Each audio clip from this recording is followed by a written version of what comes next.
Hello aspirants. आज है हमारे रिवीजन कोर्स की क्लास 1। फॉर्मेट बहुत सिंपल है। जो भी इम्पोर्टेंट एमसीक्यूज़ हैं हम उन्हें सॉल्व करेंगे और उनको याद रखने की कुछ ट्रिक्स हैं, कुछ मेथड्स हैं, उनको समझेंगे। और लास्ट में आप लोगों ने कितने क्वेश्चन सही किए वो आप कमेंट में बताइएगा। तो आते हैं अपने पहले क्वेश्चन की तरफ। पहला क्वेश्चन है हमारा, consider the following statement regarding the UN conflict related sexual violence blacklist. तो सबसे पहले conflict related sexual violence blacklist या फिर कॉन्फ्लिक्ट रिलेटेड सेक्सुअल वायलेंस को पहले समझते हैं।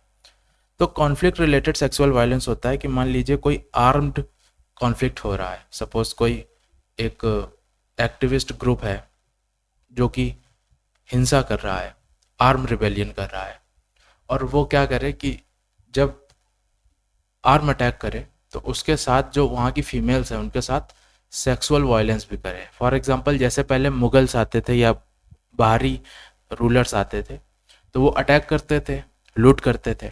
इसके अलावा जो हमारे फीमेल्स होती थी उस टाइम पे, उनको वो लोग सेक्सुअली एक्सप्लॉइट करते थे। तो इसको हम लोग कहते हैं कि कॉन्फ्लिक्ट रिलेटेड सेक्सुअल वायलेंस। उसकी एक ब्लैक लिस्ट, एक लिस्ट बनती है जो कि उन जिनके ऊपर इस तरह के सस्पेक्टेड पार्टीज होती हैं, जिनके ऊपर ये आरोप लगा होता है, उनकी एक लिस्ट बनती है। उसे हम कहते हैं UN conflict related sexual violence black list. अब आते हैं अपनी पहली स्टेटमेंट की तरफ। It is part of the UN secretary generals annual report on conflict related sexual violence. ये स्टेटमेंट बिल्कुल सही है। जो भी हमारी ये रिपोर्ट होती है, report on conflict related sexual violence, उसका पार्ट होता है ये ब्लैक लिस्ट। इस वजह से पहली स्टेटमेंट हमारी सही है। दूसरी स्टेटमेंट हमारी, it names parties suspected of committing or being responsible for patterns of conflict related sexual violence. ये स्टेटमेंट भी सही है भाई। वो पार्टीज जो ऐसा क्राइम कमिट करने की सस्पेक्ट हैं या फिर रिस्पॉन्सिबल हैं ऐसे क्राइम को कमिट करने के लिए, तो उनको यहाँ पर लिस्ट किया जाता है। तो दूसरा स्टेटमेंट भी सही हो गया। तीसरा स्टेटमेंट है कि बीइंग लिस्टेड, यानी इस लिस्ट में अगर आपका नाम है तो आप ऑटोमेटिकली जो यूएन सैंक्शंस हैं, आपके ऊपर यूएन सैंक्शंस लग जाएंगे। तो ये स्टेटमेंट गलत है, क्योंकि आप अगर देखें तो ये जो भी यूएन जो हमारी एक क्या बोलें ग्रुपिंग है, तो ये इतनी पावरफुल नहीं है कि ये तुरंत सैंक्शन लगा सके, तुरंत डायरेक्ट एक्शंस ले सके। ये कॉपरेशन से चलती है। तो कॉपरेशंस में ये जो यूएन है ये सजेशन दे सकता है, इतने इफेक्टिव नहीं है, इतना स्ट्रिक्ट एक्शन ये अर्जेंटली नहीं ले सकते। इस वजह से जो हमारा थर्ड है स्टेटमेंट ये गलत हो जाता है। अगला स्टेटमेंट आता है, it may affect repeated offenders, यानी जो बार बार इस तरह के क्राइम कर रहे हैं उनको यूएन पीस कीपिंग ऑपरेशंस में पार्टिसिपेट करने में कॉन्सिक्वेंसेस फेस करने पड़ सकते हैं। तो ये स्टेटमेंट बिल्कुल सही है। तो हमारा थर्ड की वजह से ये वाला स्टेटमेंट गलत हो जाता है, ये ऑप्शन गलत हो जाता है, ये ऑप्शन गलत हो जाता है। बी हमारा राइट ऑप्शन है। अगला क्वेश्चन है, consider the following assertion. The Supreme Court ruling strengthens regulatory control over online money gaming. ये जो ऑनलाइन मनी के लिए जो गेम चलते हैं, जैसे कि आपका ड्रीम 11 हो गया या फिर लूडो किंग हो गया, जिसपे आप बैटिंग भी करते हैं, उनके लिए है ये। तो which of the following is या are the basis of the above assertion. The court upheld GST on online gaming bets. तो ये स्टेटमेंट बिल्कुल सही है। जो भी ऑनलाइन गेमिंग बेट्स हैं उन पर जीएसटी एप्लीकेबल होती है। अगर आपने ड्रीम 11 खेला हो या कोई भी इस तरह की ऑनलाइन गेमिंग आपने जिस पे पैसे लगा के खेला जाता है वो आपने खेली हो, तो आप अगर पेमेंट के टाइम देखेंगे तो उस पर जीएसटी लगती है। दूसरा पॉइंट है, the court rejected automatic exemptions for games involving skill.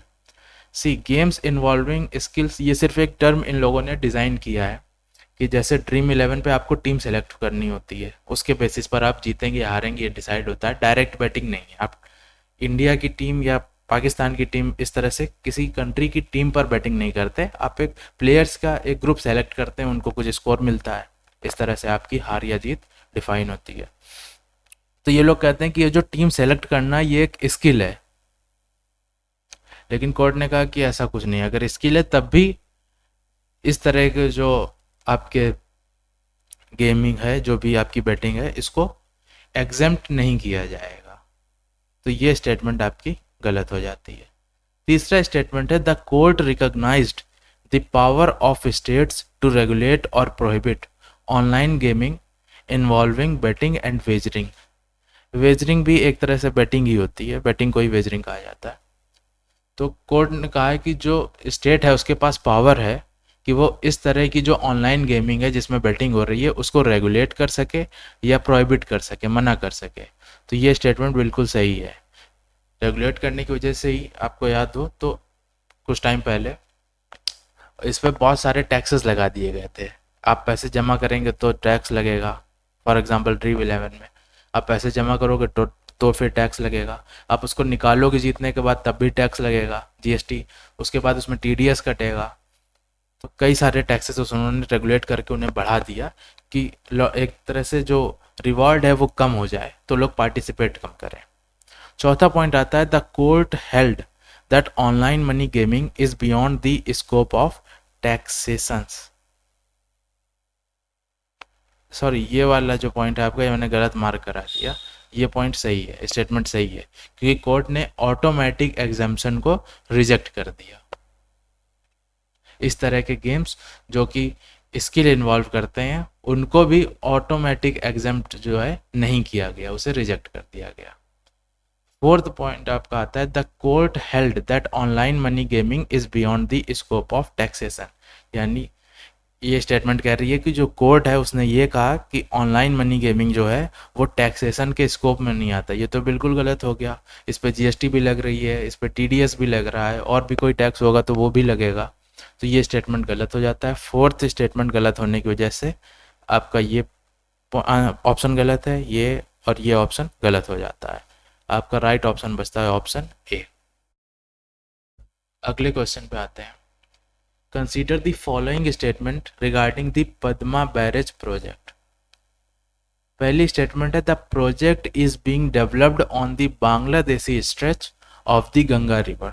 तो पहले तो आप ये समझिए कि जो हमारी गंगा है वही जब बांग्लादेश जाती है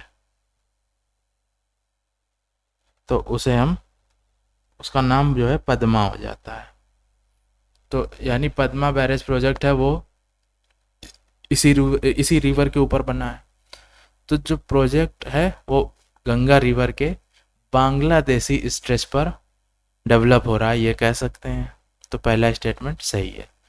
दूसरा स्टेटमेंट है the Ganges water sharing treaty between India and Bangladesh is scheduled to remain in force until 2050। ये स्टेटमेंट गलत है। क्यों गलत है? क्योंकि ये 2050 नहीं, ये 2026 है। और इसको याद करने के लिए आप इस तरह से याद कर सकते हैं कि अभी 2026 चल रहा है और इसी साल हमारी जो बांग्लादेश के साथ ट्रीटी है गंगा वाटर शेयर करने की, वो ख़त्म हो रही है। अब इसमें दो चीज़ें हैं, इधर देख लीजिए। पहला है कि ये ट्रीटी 1996 में स्टार्ट हुई थी और 2026 में ख़त्म हो रही। टोटल ये चली है 30 साल। और अगर आपको ऐसे डायरेक्ट याद नहीं हो रहा है, आप रिलेट करके याद करना चाहते हैं, तो इस तरह से आप कर सकते हैं कि 2029 में हमारे अगले इलेक्शन है, इसमें 3 साल माइनस करें तो आएगा 2026। तो 2026 में ट्रीटी ख़त्म हो रही है। इसके पहले जब बीजेपी की गवर्नमेंट आई थी अटल बिहारी वाजपेयी की 1999 में, उसके 3 साल अगर हम उसमें से अगर हम 3 साल माइनस करें तो उसके 3 साल पहले आया था 1996, तब ये ट्रीटी लगी थी और 30 साल तक चल रही है। इस साल ये न्यूज़ में बहुत ज़्यादा इसीलिए है क्योंकि ये इसके 30 साल पूरे हो गए हैं और ये इस साल ख़त्म होने वाली है। एक्सटेंड होगी क्या होगा वो बात की बात है। अब आते हैं अगले स्टेटमेंट पे। Consider the following statement regarding Goa statehood day. Goa became a full-fledged state of India in 1975.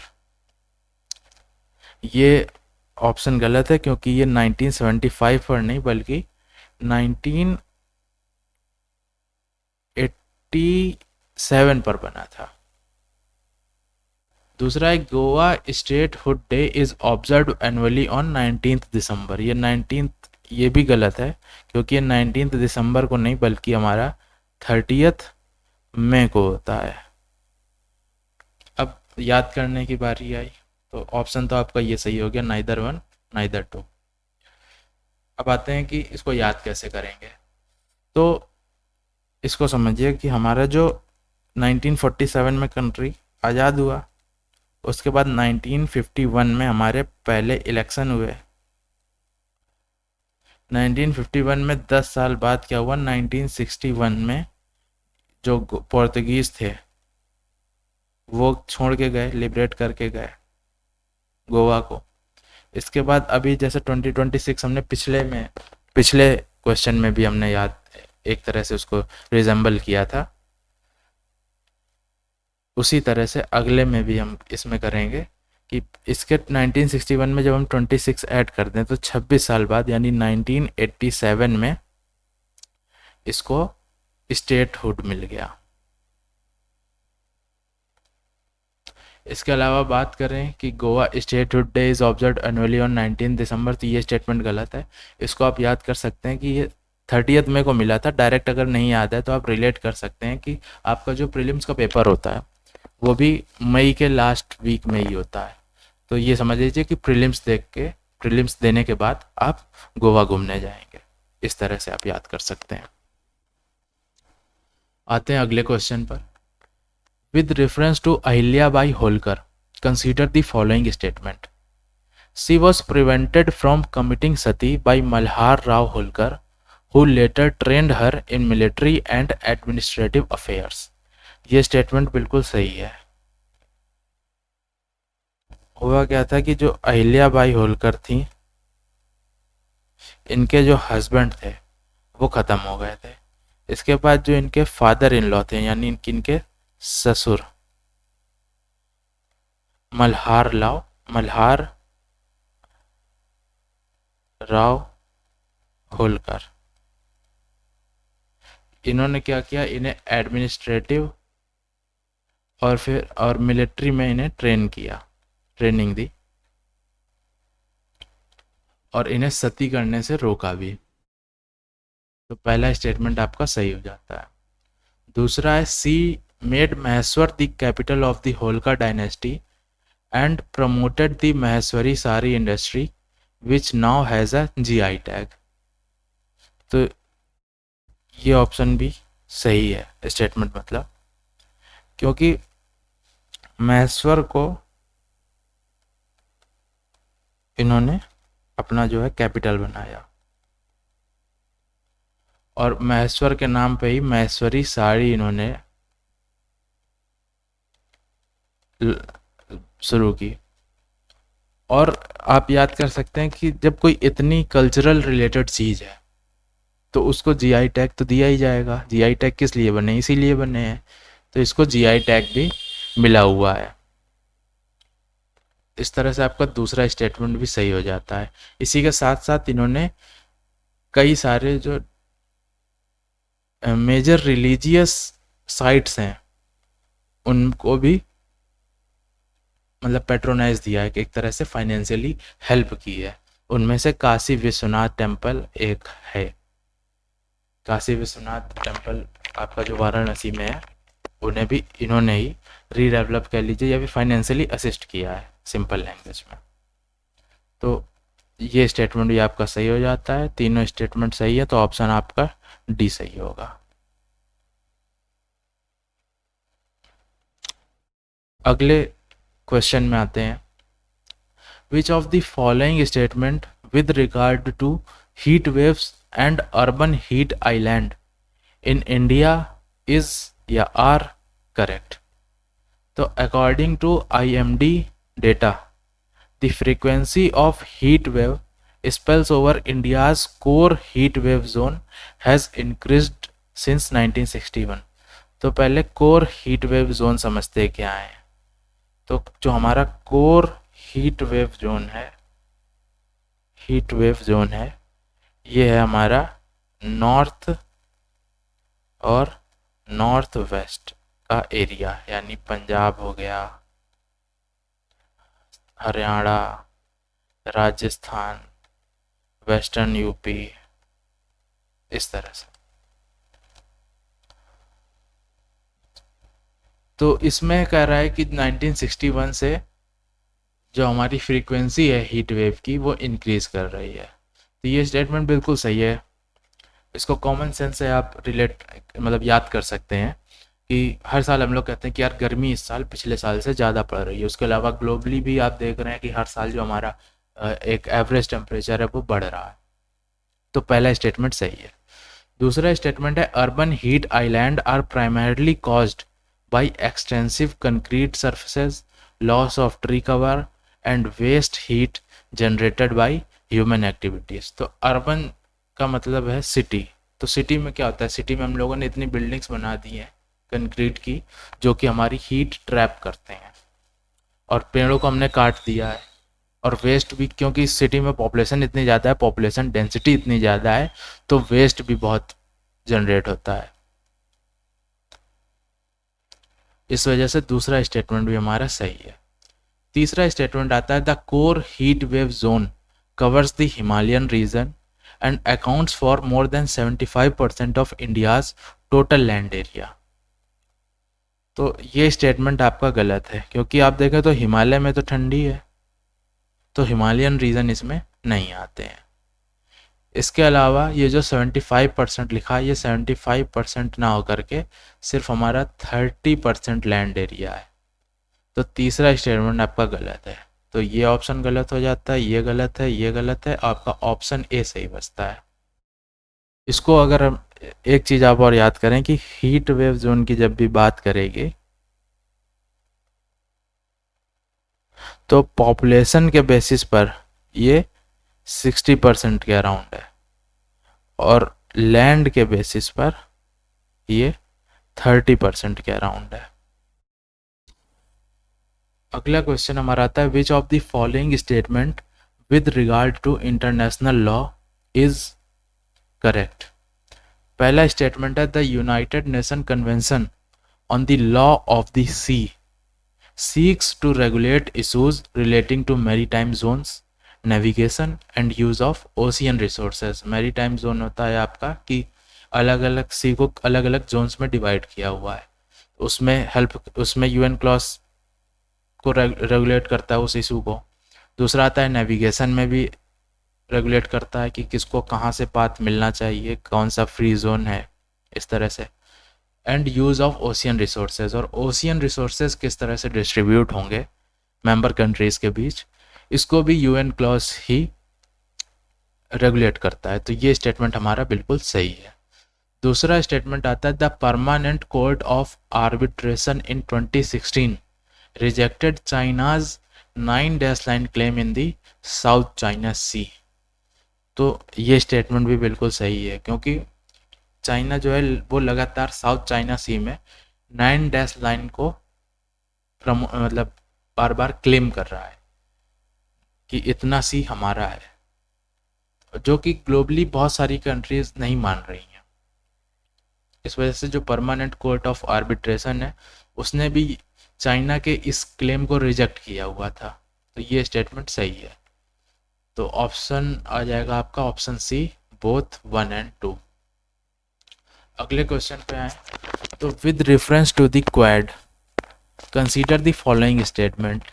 Quad compromises India, Australia, Japan and the United States. इसको ये स्टेटमेंट सही है।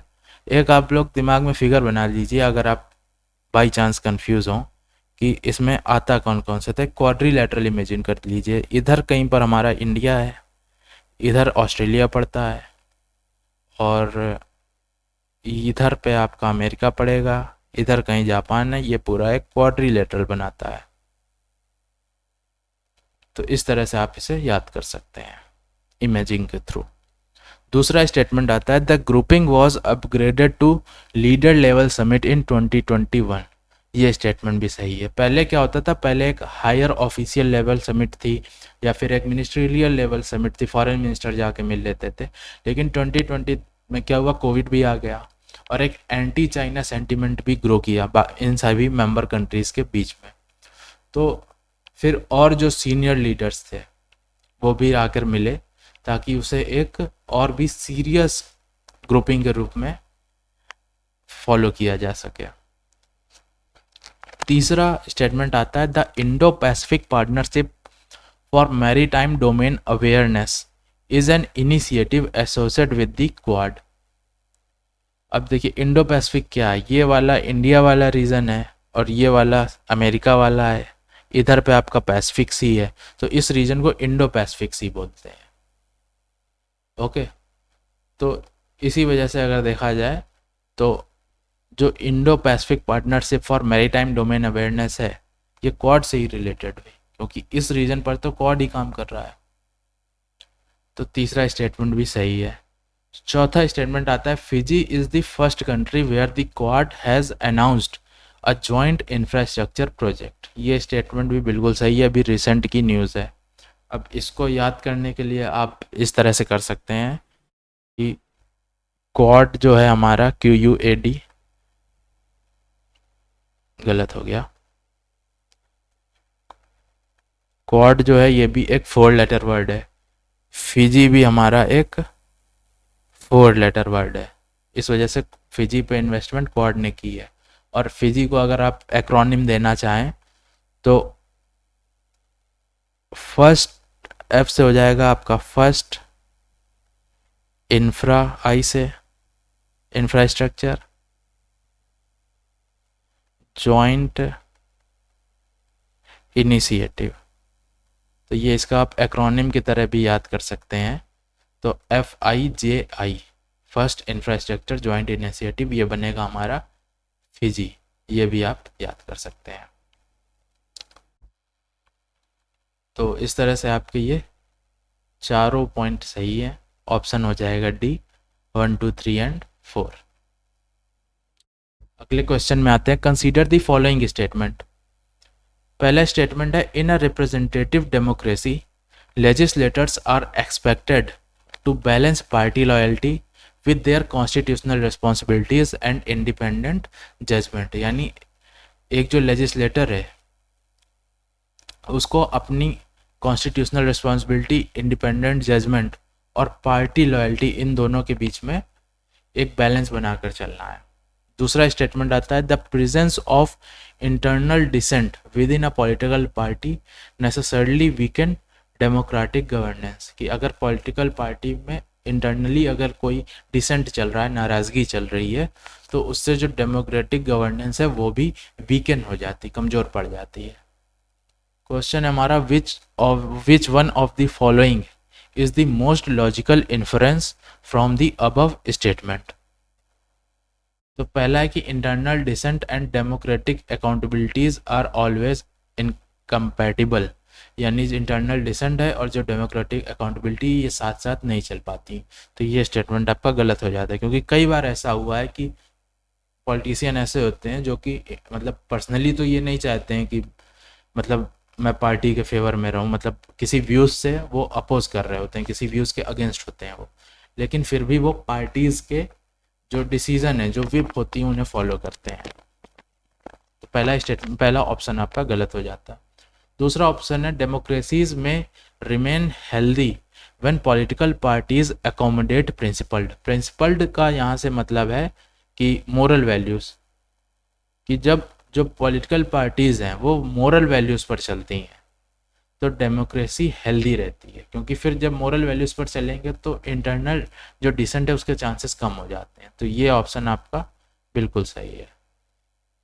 तीसरा है political parties should prohibit legislator from expressing divergent views. यानी political parties को, legislator को अपने पर्सनल व्यूज़ या फिर डिफरेंट ओपिनियन अगर हो पार्टी से तो फिर वो एक्सप्रेस करने से मना कर देना चाहिए। तो ये स्टेटमेंट तो गलत है, क्योंकि सबको फ्रीडम ऑफ स्पीच है। फोर्थ ऑप्शन है आपका electoral success depends entirely on party discipline. ये भी स्टेटमेंट गलत है, क्योंकि सिर्फ पार्टी डिसिप्लिन पर नहीं डिपेंड करता, और भी कई सारी चीज़ें होती हैं, एक्सटर्नल इन्वायरमेंट, पब्लिक परसेप्शन और माहौल कैसा है, अपोजिशंस क्या हैं, रिक्वायर डिमांड्स क्या हैं पॉपुलेशन की, मतलब जनता की। तो ये स्टेटमेंट भी गलत हो जाता है। तो बी ऑप्शन आपका सही है। अगले क्वेश्चन में आते हैं, which one of the following best explain China's emergence as a leader in the global clean energy sector. यानी इनमें से किस रीज़न की वजह से जो चाइना है वो एक ग्लोबल क्लीन एनर्जी सेक्टर का ग्लोबल लीडर बन के निकला है। पहला ऑप्शन है exclusive dependence on low labour cost and export subsidies. देखिए ये सिर्फ लो लेबर कॉस्ट और सब्सिडीज़ की बात नहीं है, वहाँ पर टेक्नोलॉजी भी है। दूसरा ऑप्शन है integrated supply chains, technological innovation, large scale investment and control over critical mineral. ये ऑप्शन सही है, क्योंकि वहाँ पर क्या है, सप्लाई चेन बहुत ही इंटीग्रेटेड है, जिससे कि सिस्टम बहुत एफिशिएंट है। टेक्नोलॉजिकल इनोवेशन भी वहाँ पर होता है, लार्ज स्केल इन्वेस्टमेंट भी है, पैसे की भी कोई कमी नहीं है इन्वेस्टमेंट वाइज, और क्रिटिकल मिनरल्स पर भी उनका अच्छा खासा कंट्रोल है। तीसरा आता है option complete replacement of fossil fuel by renewable energy, यानी वो फॉसिल फ्यूल यूज़ ही नहीं कर रहे हैं उन्होंने, वो अब सिर्फ रिन्यूएबल एनर्जी पर डिपेंडेंट है। ये ऑप्शन गलत है। चौथा ऑप्शन है absence of environmental regulation on manufacturing industries, कि जो वहाँ की मैन्युफैक्चरिंग यूनिट्स हैं उन पर कोई भी इन्वायरमेंटल रेगुलेशन नहीं है। ये ऑप्शन भी गलत है, बी वाला ऑप्शन ही सही है। अगले क्वेश्चन में आते हैं, which of the following statement with regard to fertilisers in India is या आर करेक्ट। पहला स्टेटमेंट है India is heavily dependent on imports for fertiliser inputs and finished fertiliser products. ये स्टेटमेंट बिल्कुल सही है, क्योंकि रिसेंटली अगर अभी आपने न्यूज़ में देखा हो तो जो भी हमारी वेस्ट एशिया क्राइसिस चल रही है, जिसकी वजह से लॉजिस्टिक्स में एक चैलेंज आ गया है, तो इसका एक डायरेक्ट इम्पैक्ट हमारी फर्टिलाइज़र के जो इनपुट्स हैं उन पर पड़ा है। इनपुट्स यानी रॉ मटेरियल, और जो फिनिश्ड फर्टिलाइज़र प्रोडक्ट है उस पर भी गवर्नमेंट को बहुत ज़्यादा सब्सिडी देनी पड़ रही है, ताकि फार्मर्स उसे अफोर्ड कर सकें, क्योंकि बहुत एक्सपेंसिव हो गया है इन सभी चीज़ों की वजह से। दूसरा स्टेटमेंट आता है di ammonium phosphate and urea are subsidised fertilisers under the government of India. ये स्टेटमेंट भी सही है, क्योंकि आपने अगर न्यूज़ में देखा हो तो अक्सर यही रहता है कि गवर्नमेंट दो फर्टिलाइज़र्स को बहुत ज़्यादा किसानों को देती है, एक है डीएपी और दूसरी है यूरिया, और ये आपने बहुत जगह ये दोनों लगभग आप सेम टाइम पर साइमल्टेनियसली सुनेंगे। तीसरा स्टेटमेंट आता है the fertiliser control order is administered by the ministry of agriculture and farmers welfare. तो ये ऑप्शन गलत है। अब आते हैं कि क्यों गलत है और इसको आप याद कैसे करेंगे। तो जब फर्टिलाइज़र इतना इम्पॉर्टेंट हमारा एक चीज़ है, क्रिटिकल एक तरह से मान लीजिए नेशनल सिक्योरिटी के लिए, क्योंकि फार्मर्स इसी पर डिपेंड करते हैं सब्सिडाइज्ड फर्टिलाइज़र पर, और मेजॉरिटी पॉपुलेशन जो है वो एग्रीकल्चर से रिलेटेड है या फिर एग्रीकल्चर में ही एम्प्लॉयड है। तो फिर जब इतनी इम्पॉर्टेंट चीज़ है तो इसकी सेपरेट एक मिनिस्ट्री है, ये आप लॉजिक रख सकते हैं। उस मिनिस्ट्री का नाम है ministry of fertiliser and fertilising product, ऐसे कुछ है, बट अलग मिनिस्ट्री है, ये आपका मेन पॉइंट है। और उसके अंदर department of ministry of fertiliser and chemical है, और उसके अंदर डिपार्टमेंट ऑफ फर्टिलाइज़र है जो कि फर्टिलाइज़र कंट्रोल ऑर्डर एडमिनिस्टर करता है। तो इस तरह से आपका थर्ड स्टेटमेंट गलत हो जाता है, ये ऑप्शन गलत, ये गलत, ये गलत, पहला ऑप्शन आपका सही है। अब आज के क्वेश्चन हमारे कंप्लीट हो गए, तो आप लोग कमेंट्स में बताइएगा कि कितने आपने सही किए और ये ट्रिक्स आपके लिए हेल्पफुल हैं या नहीं, और आप इन्हें मिनिमम एक व्यू में तो शायद उतने इफेक्टिव ना हो, पर आपका एक तरह से मोरल ज़रूर बूस्ट अप होगा। और इसे आप रेगुलरली देखिए, कम से कम 3 देखिए, एक महीने में इसके कम से कम 3 बार देखिए, तब ये आपके दिमाग में बैठेगा। और कमेंट में बताइए कि आपने कितने सही किए। उसके अलावा अगर कोई सजेशंस हैं, कोई भी आपका फीडबैक है, तो वो आप कमेंट में लिख सकते हैं। Thank you. और अगर आपको ये वीडियोस, ये क्लासेस हेल्पफुल लग रहे हैं तो आप इन्हें शेयर करिए। Thank you.